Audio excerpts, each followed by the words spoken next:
from the Apostle Paul that faith comes through hearing. Simply put, you can't confess your faith unless you've heard a word from God and about God. One place this can happen is in the classroom, something Luther experienced himself. Less than a year after posting the 95 Theses, Luther confessed his faith in an academic setting in a document known as the Heidelberg Disputation.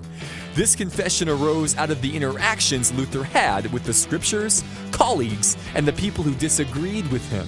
In fact, Luther said such interactions made him into a theologian, specifically what he called a theologian of the cross. What Luther wrote shocked Christians far and wide. He took what he'd been taught and flipped it on its head. The first shock came from what Luther wrote about the law of God. It's good for your life here on earth, but actually causes you problems in your righteousness before God. Luther delivered an even bigger shock a little later in the document. He wrote that our free will is capable only of evil and sin. In other words, a good work happens only because God has given you faith, not because you decided to do something. These two fundamental points, to claim that God's law helps you in your relationship with God and that you choose to do good works, are what Luther criticized as a theology of glory.